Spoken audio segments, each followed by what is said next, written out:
Hey, good morning and welcome to Carl's Off the Grid. This morning, it's the big day. We're expecting the arrival of the cabin, and I also have a little garage that I ordered as well that we can keep our supplies in. And so yeah, this video today is going to be basically on what happens when you order a mini cabin, how they deliver it. I'm not going to have a whole lot of talking going on during this video. I think the video speaks for itself. So pitter patter, let's get at her.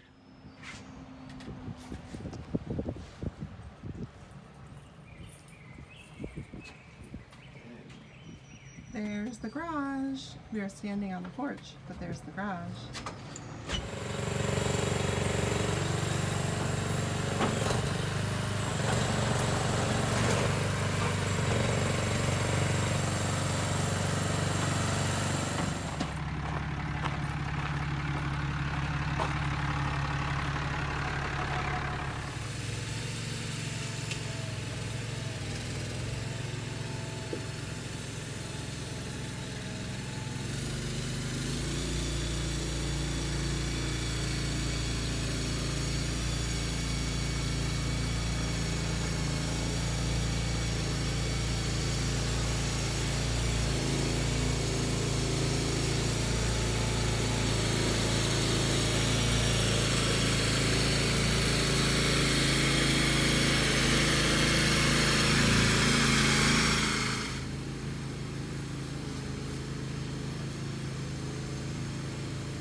Alright guys, everything's all done. The cabin is set in place. And we have the garage here. Unfortunately, my buddy didn't come and pick up his wood yet. I'm hoping that that'll disappear pretty quick. But you can see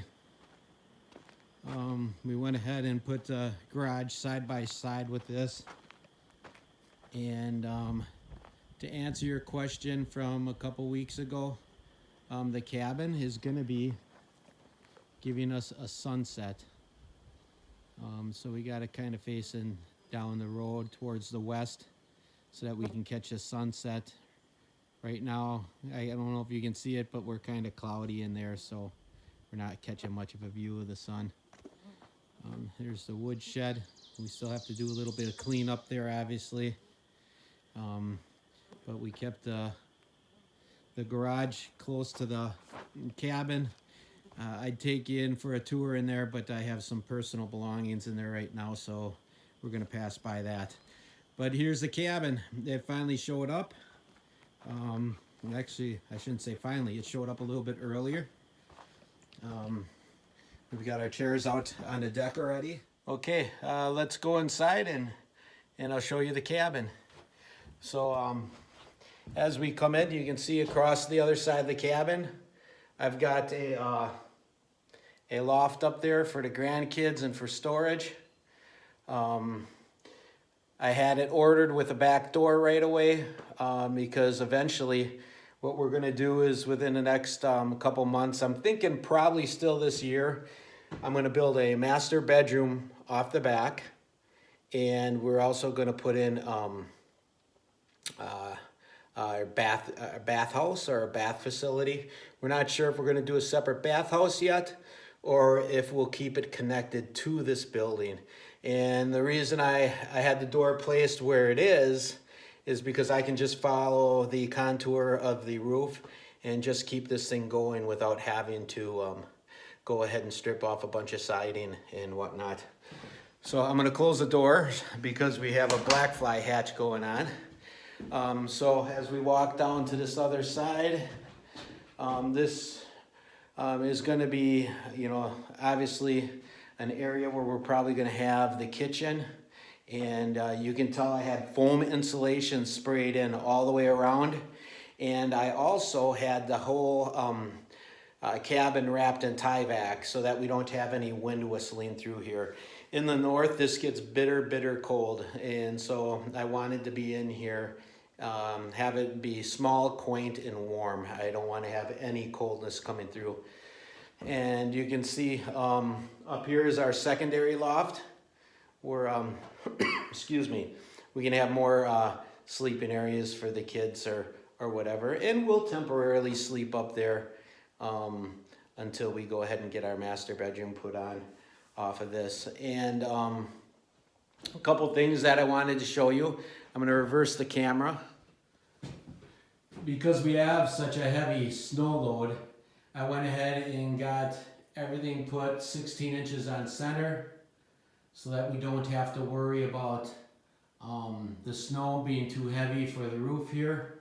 I went ahead and had extra windows put in.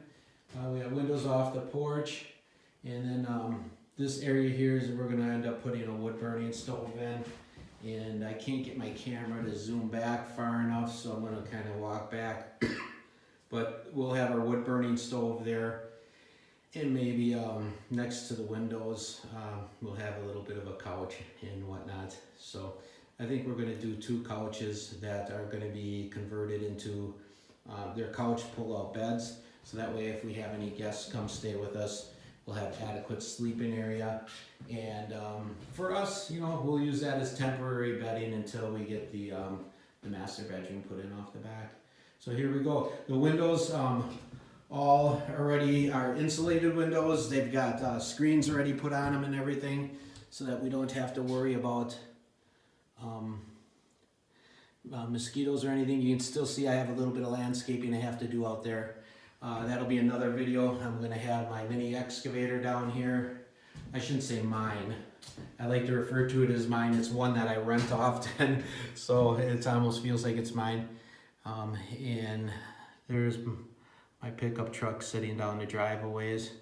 And I took that extra tin off the front of the shed. I had a log splitter and some equipment that was stored in there. So I just had that as temporary storage. Right now you can see I got a couple pallets in there. I'm going to be stacking my firewood on top of pallets so that any rain or runoff doesn't get my firewood wet. So that's it in a nutshell. You could see when they delivered it, these guys really have a pretty handy system down. It only took them, I think, maybe an hour and a half to 2 hours. They had both buildings leveled off, and everything was secured and tightened up. You can see here's the outside view of the windows that I had put in. They're 4-pane windows. I'm a little concerned that I might have screwed up when I did that. I'm not sure how bears are going to react around here to this, but I got the tin siding and tin roof so that I don't have to worry about any maintenance. I'm not exactly young anymore. I'm in my mid-50s, so I don't want to have to worry about maintenance as I age. Back door is an insulated door, and that should keep us nice and warm. We got a nice big window on it so that I can see in the back what's going on. One cool thing about the barn, or the single car garage, or whatever you want to call it, it's huge inside for being what they classify as a single car garage. I've got multiple boats in there, and my log splitter and some other equipment that I have up here. I just love it. I got more than enough room, and I really can't show you. I'll try to get a top view. I'm gonna see if I can climb this hill real quick and show you the top. One feature that I really like, sun's starting to come out. One feature that I really like about this thing is the ridge vent is, there we go, that's better. The ridge vent is made out of like a clear composite.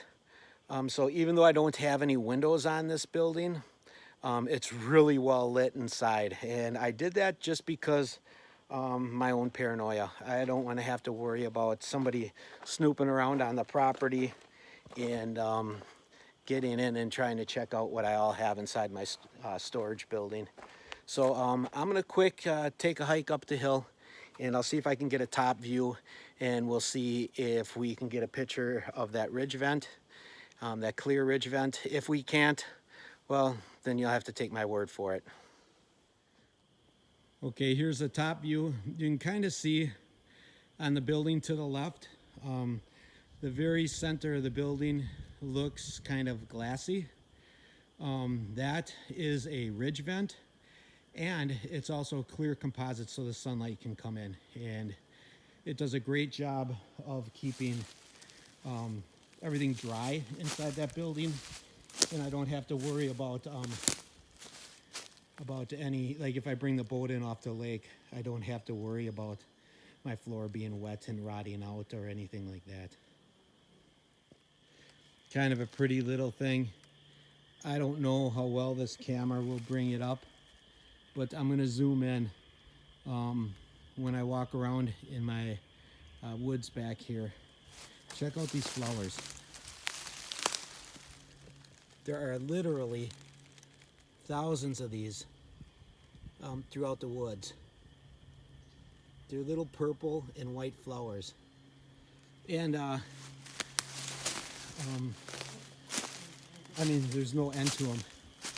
The video doesn't do this justice, but when I walk down there in the distance, there's so many of them, it almost looks like snow cover. It's pretty cool.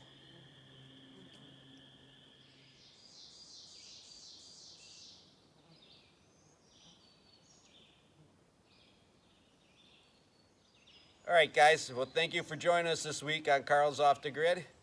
You can see the cabin is all set in place. The garage is all set in place. Now our work begins. We've got to do all the finishing work on the interior I'll have videos on doing the solar power that I'm going to use to power up the cabin, and I'll have videos on, I want to put in a sandpoint well, and I want to, we'll put in a wood burning stove for heat. And yeah, there's a whole list of things that we can do, and I'll show you all that stuff in future episodes. So like I always say, I'd like to thank you for joining us this week on Carl's Off the Grid. We'd like to welcome any new subscribers that we have. If you can, give us a thumbs up, and in the comment section, leave us a comment on either something you liked in this video or something that you might think would make a good video for the future. So like I always say, don't just have a great weekend, make it a great weekend. And we'll catch you next time on Carl's Off the Grid.